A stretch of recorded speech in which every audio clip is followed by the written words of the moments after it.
Shalom, hari ini kita akan merenungkan bagian firman Tuhan dari kitab Ulangan pasal 25 ayat 1 sampai dengan ayat yang keempat. Apabila ada perselisihan di antara beberapa orang, lalu mereka pergi ke pengadilan dan mereka diadili dan dengan dinyatakannya siapakah yang benar dan siapakah yang salah. Maka jika orang yang bersalah itu layak dipukul, haruslah hakim menyuruh dia meniarap dan menyuruh orang memukuli dia di depannya dengan sejumlah dera setimpal dengan kesalahannya. 40 kali harus orang itu dipukuli, jangan lebih, supaya jangan saudaramu menjadi rendah di matamu apabila ia dipukuli lebih banyak lagi. Janganlah engkau memberangus mulut lembu yang sedang mengirik. Firman Tuhan hari ini berjudul keadilan dan kasih. Dalam kehidupan kita sebagai makhluk sosial, tentu kita berinteraksi dengan orang-orang di sekeliling kita. Baik ketika kita bersama dengan keluarga, ketika kita di dunia kerja, ataupun ketika kita berelasi bisnis dengan orang lain. Di dalam bagian ini seringkali kita mengalami yang namanya konflik atau sebuah permasalahan.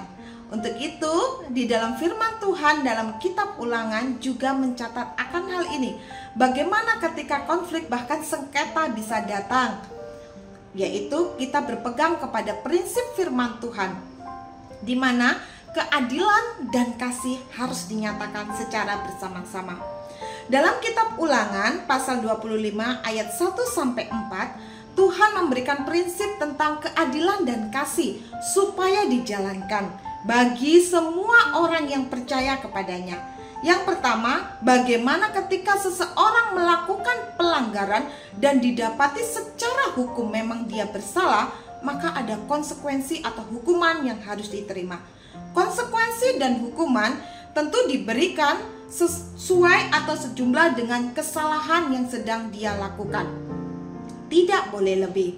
Bahkan ketika memberi hukuman pun, firman Tuhan mengatakan tidak boleh lebih sehingga membuat orang itu kehilangan harga diri. Tentu hal ini mengingatkan bahwa di dalam pelanggaran Allah tetap menyatakan bagaimana keadilan, hukuman itu harus dijalankan. Tetapi kasih juga harus dijalankan untuk tetap melihat bahwa pelaku ini juga adalah manusia, yaitu orang yang bermartabat yang Tuhan juga ciptakan. Untuk itu kita bisa menjaga harga dirinya dengan memberikan hukuman yang setimpal. Di dalam kehidupan kita juga mungkin sama, yaitu ketika kita dalam keluarga, kita punya anak kita mungkin melakukan kesalahan, kita mendisiplin sebagai bentuk keadilan, tetapi kita juga ingat bahwa mereka juga perlu untuk kita kasihi dalam didikan kasih yang benar.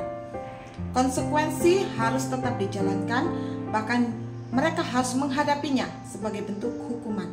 Tetapi juga bagaimana kita tetap membimbing di dalam kasih. Dan bagi kita yang mungkin di dalam dunia kerja, anggota kita, bawahan kita melakukan sebuah kesalahan, ingat bahwa kita memiliki Tuhan yang adil dan kasih. Bukan hanya sekedar keadilan yang kita tuntut, hukuman-hukuman, tetapi kita juga tetap menyatakan keadilan dan kasih itu bersama. Bagaimana kasih kita melihat untuk boleh terus membimbing dia, mengingatkan dia. Kita menghukum boleh, tetapi ada batasan, yaitu jangan sampai kita mempermalukan, bahkan tidak menghargai harga diri dia. Untuk itu kita sebagai anak-anak Tuhan kita diingatkan di dalam kehidupan berelasi kita dengan sesama, agar kita boleh menjaga baik keadilan dan kasih boleh berjalan bersama-sama. Kiranya Tuhan boleh memberkati kita sekalian.